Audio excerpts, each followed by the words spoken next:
Welcome, ladies and gentlemen. Welcome to the studio tonight. So, tonight we are going to be painting with my M-gram set of travel paints. Let me set those off to the side. And this is what we're going to be painting, or attempting to paint.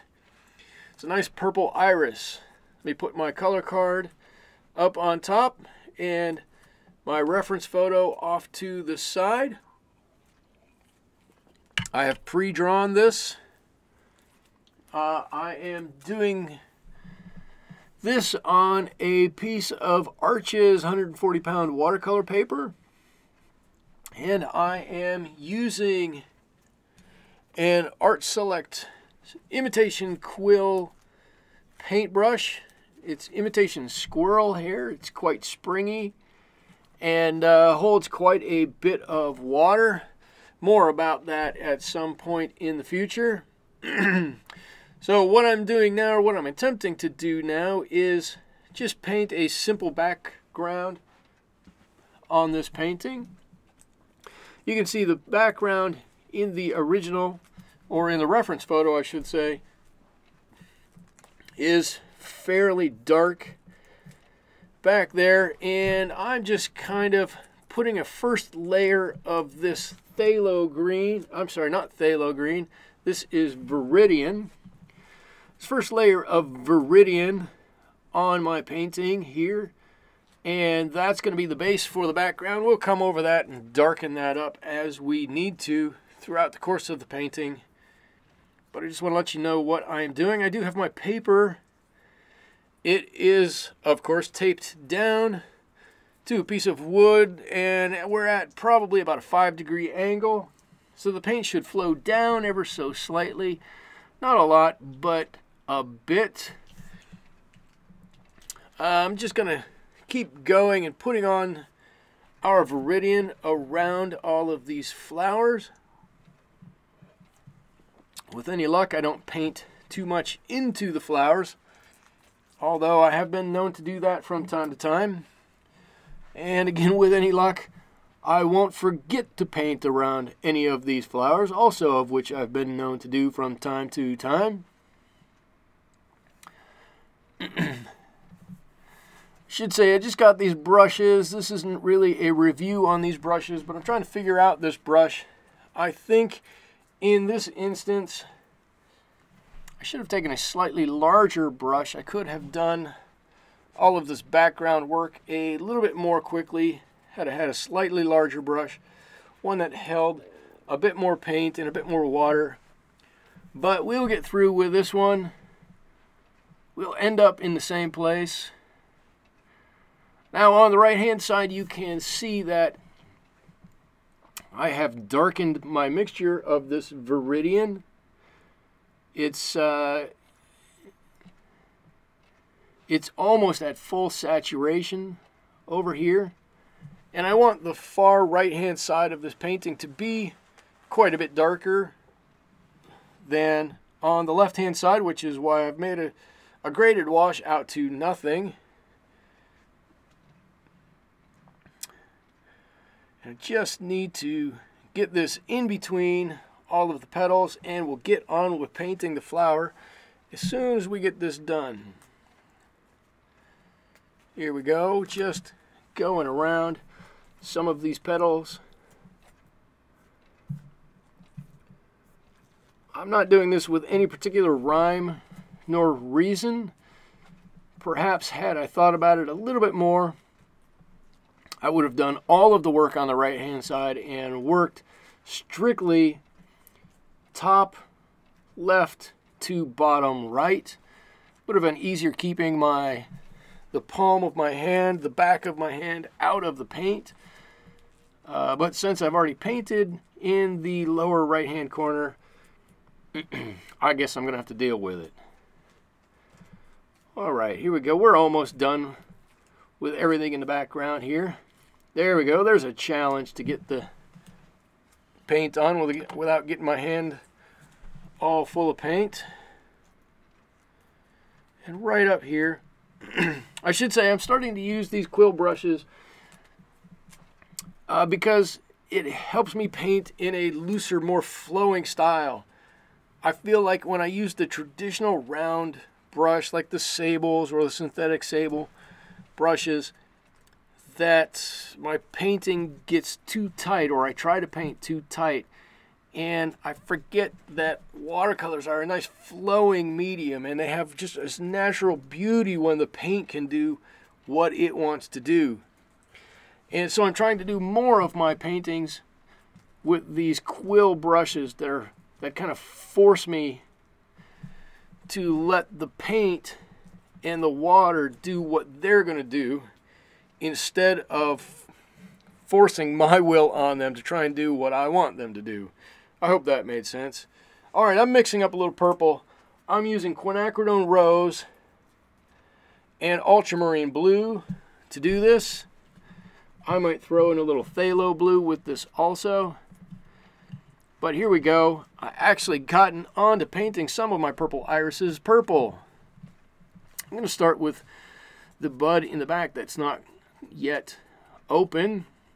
I'm going to paint just a little bit. I'm not going to paint the entire bud. I think there's quite a bit of it that hasn't gotten its color yet. So I just put a little bit of paint down, and I'm going to take it off and soften the top edge of that quite a bit. Just like so. There we go. And the good thing is that these quill brushes do carry a ton of water in them. So it's very easy to do that technique where you put on a little bit of paint and then touch it with some water and let it go. Aha, so I have found a spot that I have neglected to paint. It's very important I come back and get that. Well, it's not really, but there's a stem and a leaf I should paint around right there. I could have waited until the end, until we were done, and come back and touch that up. But if I want to have any hope of not having a tide line there or a hard water line, then now's the time to do that. Alright, a little bit more of my ultramarine and quinacridone rose, which I think actually makes quite a nice light purple color. Here we go. I've got drawn on here, oh, a curled leaf. You can see how it's kind of curled that little bit. I'm painting the inside of that leaf, not the outside or the underside of that petal. Not leaf, I guess I should say. We'll come back and paint the other side of that as this dries a little bit. But I'm just going to bounce around from petal to petal and drop some color in. And then we're going to come back and fill things in a little bit. I'm going to mix up a little bit more paint here, so I've got a nice big pool of purple to draw from. And I'm not really worried whether each of these is exactly the same or not. The exact same shade of purple or not. Not all flowers have the exact same shade of purple on every leaf. They're a little bit different if you examine them. Or at least if they're not, they should be. They are in my picture anyways. That's the story I have, and I'm sticking with it. I'm just going to bounce around a little bit and paint in what I can. Everything that I think I want to leave in highlight, I'm going to leave in white. Those things that are not in highlight, I'm going to try to just add some color to. Maybe not dense color. We'll come back and add more layers to it, but I want to get a little bit of color on them. Now I should say the leaves are the petals that I just painted, and these that I'm painting now, I just painted the tips, and I'm not sure exactly why I just painted the tips. I should have painted the entire petal. When I come back to these later, that kind of bothers me, and I don't know why I'm doing it exactly this way. I didn't notice that I was doing it while I was painting until I was at the end of this painting, And it kind of dawned on me, well, wait a minute, I could have made my life a lot easier had I painted the entire petal all at once. But no mind, we're going to end up with something that's very nice regardless. We're just going to keep trudging along here, adding a little paint, smoothing it out just a little bit. Look at that nice, beautiful petal that's forming right there. As I said, I should have painted the entire petal at once and then done a little bit of something with it.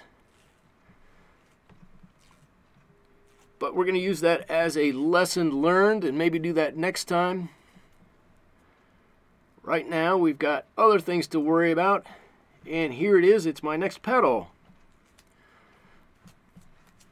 I should say these colors do make a, in my opinion, a fantastic purple quinacridone rose, phthalo blue, maybe a little ultramarine in there. Just a fantastic purple color. All right, that flower is just about done. Let's move on to the next one. And my color's getting a little bit dark.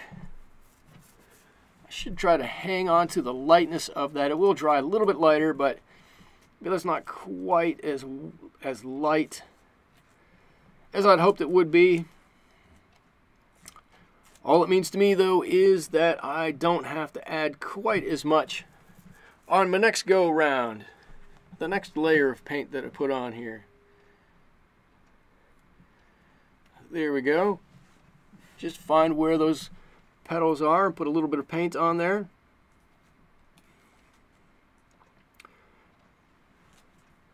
And spread that around.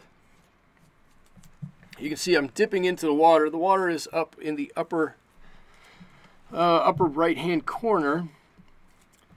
And you can see when I go up there to that water and then come back right to the flower, there's a lot of water on my paintbrush.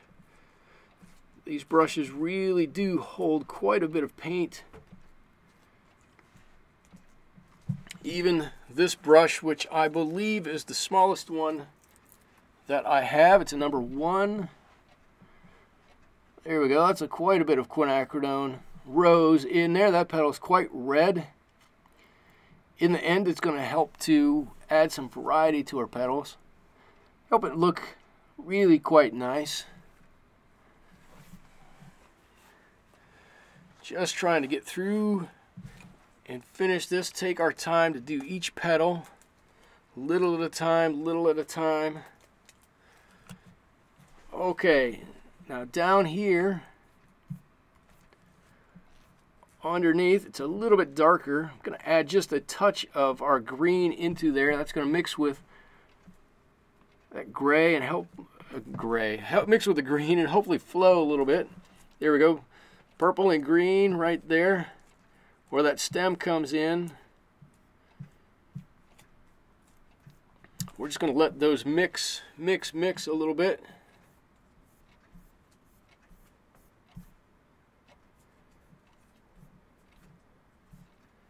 Alright, just adding a little more details. This bud is completely dry at this point. I'm just going to add some details to that. Just looking right at my reference photo. And I should say most of this entire painting has dried. It's drying pretty quickly. So I'm just going to go right back on the top and start adding a little bit more color to these. And I'm going to vary the colors a little bit as I go, as I've been doing. Some will get a little bit more blue in their purple. Some will get a little bit more pink in their purple. In the end, it's going to look as though some are a little bit more in deep shadow. Some are a little bit more in light. And we're just going to deal with it as it happens. Here we go. That petal looked like it was just a little damp. The rest of these are pretty dry.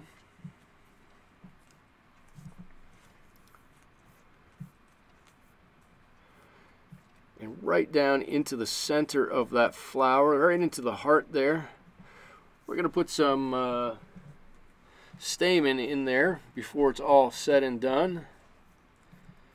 coming back to paint the petals on the other flowers. I'm not doing this overly quickly. I could paint this a bit more quickly if I wanted to. I will say, while I was painting this, I was listening to a book on tape and just really enjoying being out in the studio and painting this, which is why I'm doing a voiceover for it right now. And that's why I wasn't painting very quickly. I was doing multiple things at once and really enjoying my time. I don't know if any of you listen to books on tape while you're painting, or the radio, talk show on the radio, some nice music on the radio. It really helps to make your painting a lot of fun. I hope you do that.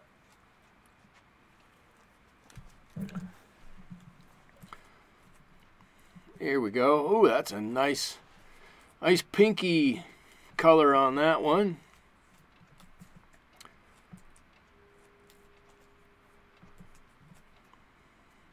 And right on through, a little dark underneath.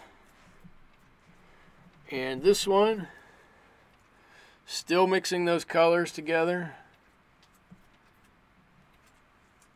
Still getting some purple, still getting some reds like a magenta.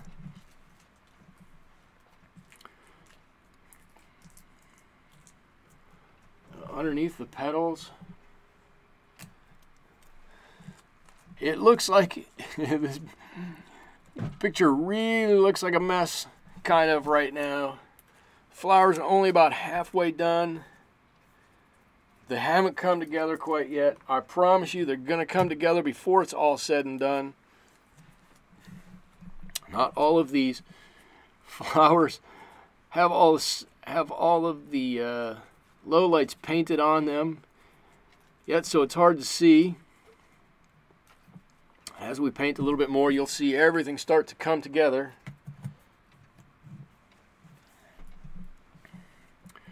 Here we go. Just putting in some of the darks. That dark right on behind, that's a petal in the back of that one. You can kind of tell how that would be. Trying to get the perfect mix, a little red there to blend that out. There we go. Got to work on this big one in the lower right hand corner here. And you can see with that last brush stroke, even with the small quill brush, if I lay the brush down on the side, I can cover a lot of area at once with this. Mixing a little bit of Pyrrole red in with this purple mixture just to give it a little extra variation in color. There we go. In this flower, you can see right at the center, it doesn't quite come together right now. I've got to work on that just a little bit. It could come together a bit better. This is where if I'd painted the entire petal all at once, I think it would have been easier at the end to unite all of these. We're going to mark it off as a lesson learned and move forward with it. Maybe the next time we paint this painting, or some flowers like these, we'll know what to do a little bit better that time. Going back kind of with a third layer of paint, and what I want to do now is focus on anything that really is in, that I didn't touch before, that really is in shadow.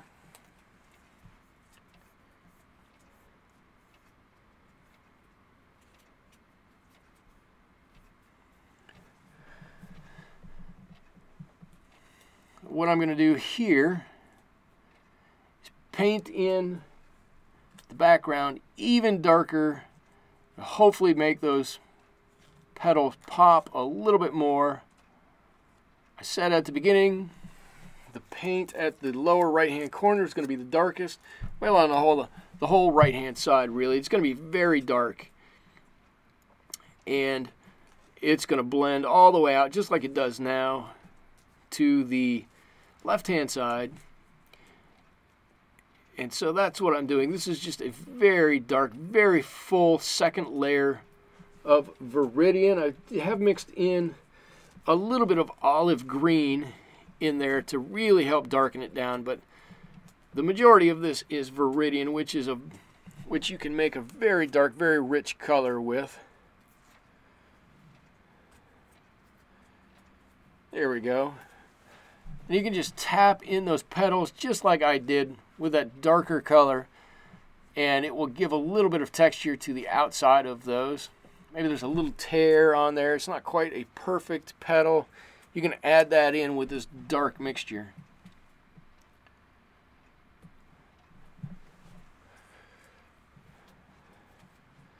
Alright, and you can see right there how the Viridian underneath really shines through. Really gives it a vibrant color.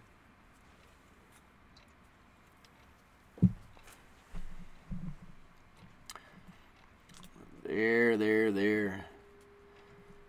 And I need to carry that all the way through, past that petal to the stem.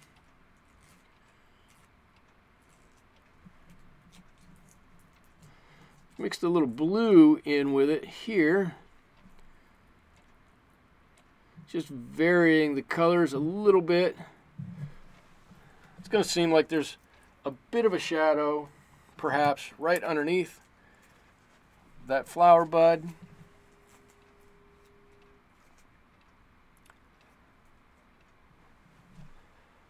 Here we go. And I'm just, like I said, adding some darkness, trying to help that purple pop off the page by making everything around it super, super dark.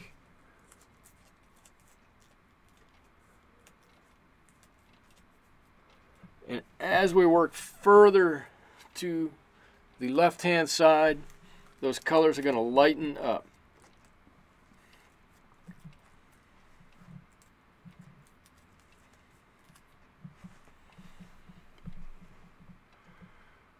Just being, at this point, I'm trying to be very careful. I do not want to paint over any of my flower petals that are in there. I don't want to paint over my stems here, or my one little leaf that I have in this painting. One lonely little leaf.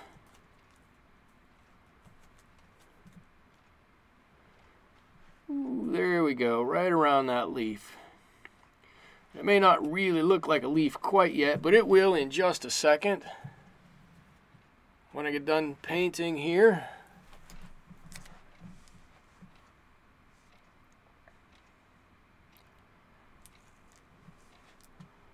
Alright, and you can see that the color, as I'm going to the left, is just lightening a bit. And I'm going to really lighten it here. That's solid water. It's just water, I should say. I'm trying to pull that color out and let it lighten as it comes out. There we go. Just a nice gradation out to nothing. And the same thing down here. A little bit of color, and I'm just going to pull that out to nothingness, so that it's just got the pure Viridian underneath that's shining through. That's all that we're going to get.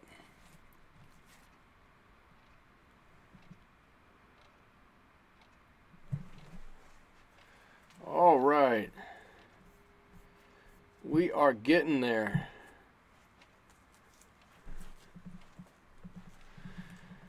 Got one more block to do with this color. Right on around that petal, around that little leaf.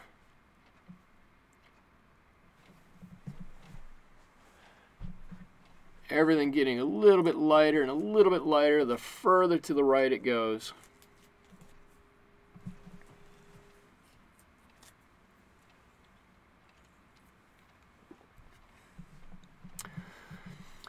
Now I'm going to put some yellow at the heart of these.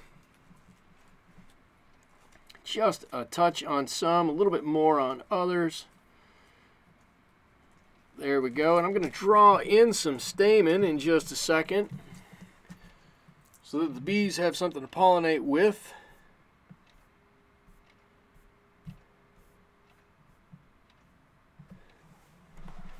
But I'm going to go back just to look to see what I need to do. I'm not actually trying to add any shadow or anything at this point. I'm trying to connect to the center any leaves, I keep saying leaves, any petals I think are a little out of bounds, are a little hanging out there on their own.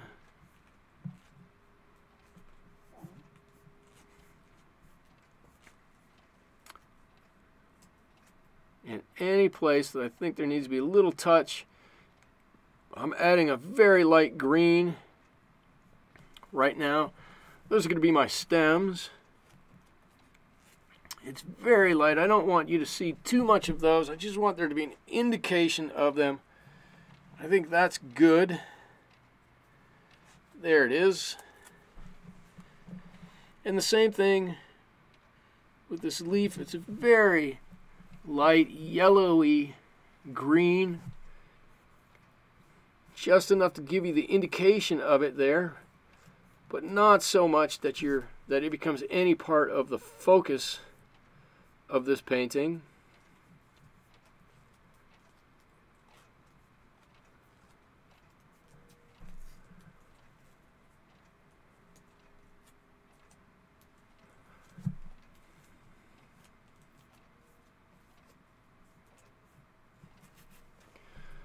All right, and now what I'm trying to do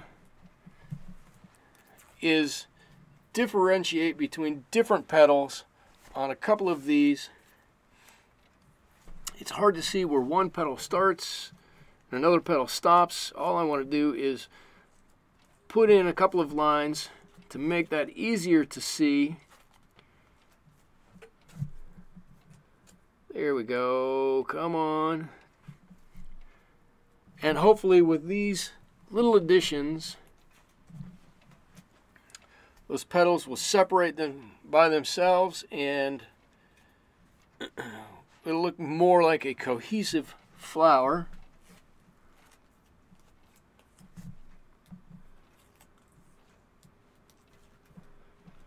All right, still mixing, still working with those same basic colors.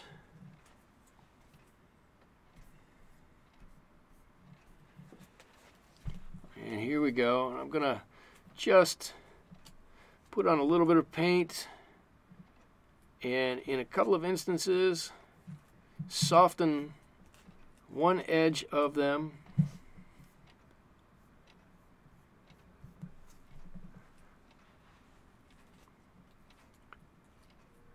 Just adding a little bit of detail here and there, not too much.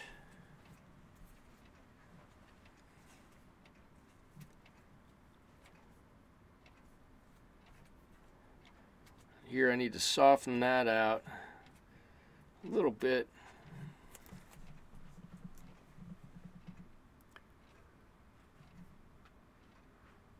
The bottom edge of that. Maybe there's a little shadow right there. A little bit, darken it up. And a little bit of water will pull that out just to get rid of some of those hard lines in there.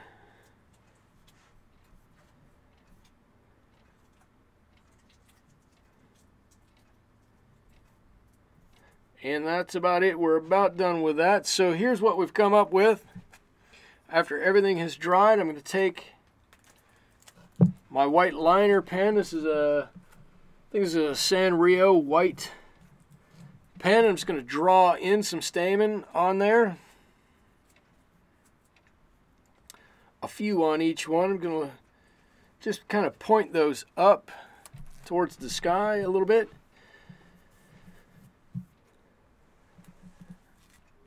There we go, a few more here and there. Not too much. And I think that's it. I hope you enjoyed watching this one. Here's what it started as. Here's what mine looks like. Thanks for stopping by the studio. I enjoyed having you here.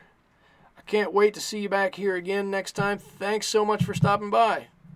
Bye-bye.